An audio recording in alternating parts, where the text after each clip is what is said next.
रास्ता चाहिए, आ जाओ कुरान की तरफ। और कौन सा रास्ता? क्या नमाज का रास्ता, रोजे का रास्ता? खुदा की कसम, दुनिया और आखिरत दोनों में कामयाबी का रास्ता अगर आपको चाहिए, ये किताब रास्ता बताएगी। आप सोचेंगे तिजारत के लिए कोई रास्ता मिल जाए जिसमें नफा कैसे मिले, कुरान बताएगा। आप चाहें कि बीवी बच्चों के साथ अच्छी जिंदगी कैसे गुजरे, कुरान रास्ता बताएगा। आप चाहें कि पड़ोसी के साथ हमारा मामला दुरुस्त कैसा हो, कुरान आपको बताएगा।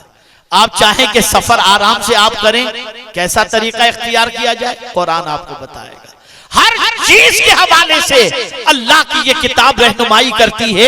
इस किताब से रहनुमाई हासिल करो, ये किताब सीधा रास्ता दिखाने वाली किताब है। अब इसी के साथ साथ परवरदिगार ने फरमाया ये मोमिनों के लिए रहमत वाली किताब, रहमत है ये किताब, ऐसी रहमत, ऐसी रहमत अल्लाह कि मैं एक ही सूरत के बारे में आपको बता दूं। हो सकता है कि मेरी आज की गुफ्तगू के अंदर यही चीज आप अपने दिलो दिमाग में लेकर के जाएं और इस पर अमल करें, तो मेरी भी नजात का जरिया और आपकी भी नजात का जरिया हो जाए। कुरान मुकद्दस में एक सूरह मुबारक है, कितनी रहमत है। आप देखिए ये सूरत, पूरे कुरान के हवाले से तो रब ने फरमाया, लेकिन मैं एक सूरत के बारे में अर्ज करता हूं, सूरतुल मुल्क। इसको सूरतुल मुजादिला भी कहते हैं, झगड़ा करने वाली सूरत। ये सूरत कौन सी है? झगड़ा करने वाली सूरत। जो बंदा रोजाना इस सूरह मुबारका की तिलावत का आदी होगा, जब उसका इंतकाल होगा और शामते आमाल की बुनियाद पर परवरदिगार कयामत में उसे जहन्नम में जाने का हुक्म देगा, तो ये सूरह मुबारका उस बंदे और जहन्नम के दरमियान आड़ बन करके खड़ी हो जाएगी और फिर अल्लाह की बारगाह में हाजिर होगी, मौला इस बंदे को बख्श दे। मौला फरमाएगा इसने नाफरमानी की है, मेरे इरशाद के खिलाफ जिंदगी इसने गुजारी, तो ये सूरत अल्लाह से झगड़ा करेगी।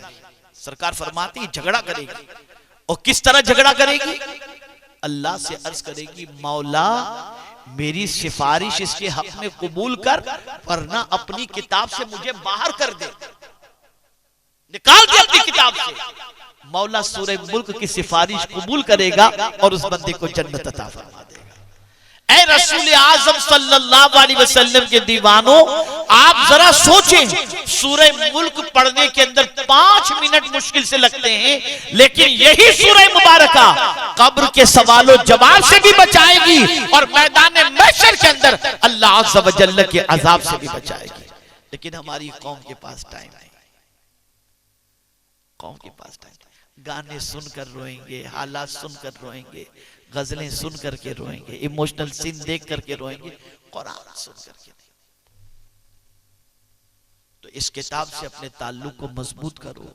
ये नसीहत की किताब है, ये दिलों के लिए सेहत है, ये हिदायत की किताब है, ये रहमत की किताब है। मेरे प्यारे आका सल्लल्लाहु अलैहि वसल्लम के प्यारे दीवानों, इसलिए इस किताब से अपने अटैचमेंट को बढ़ाओ। ये जो कहा जाता है कि आला हजरत अजीमुल बरकत इमाम इश्क व मोहब्बत ने 1 महीने में पूरा कुरान मुकद्दस हिफ्ज़ कर लिया, तो मैं आपको बताऊं बहुत सारों को ताज्जुब होता है कि किया कैसे उन्होंने। तो मैं आपसे अर्ज करूं कि तरतीब के एतबार से आला हजरत को अगर पूरा कुरान याद न था तो न था, लेकिन आला हजरत की नजर पूरे कुरान पर थी और आयात याद थी, इसीलिए हर फतवे का जवाब आला हजरत कुरानी आयात से देते थे।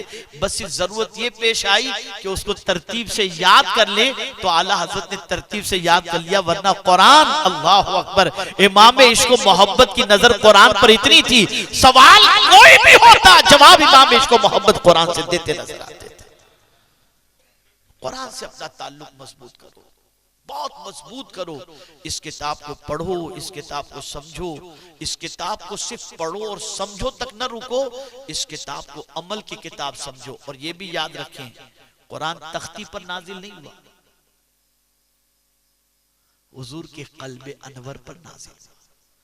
और कल्बे अनवर पर नाजिल करने का मकसद ही ये था कि दुनिया को बताया जाए कि ये किताब दिल में रखने की है, इसको दिल में जगा दो।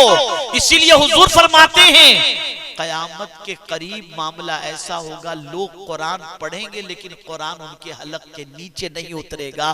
तो आज बहुत अच्छे अच्छे कुर्रा तो मिल सकते हैं लेकिन उनकी जिंदगी में कुरान उतरता हुआ नहीं दिखाई देगा। तो कुरान जबान तक न रखो, इसे दिल में उतारो।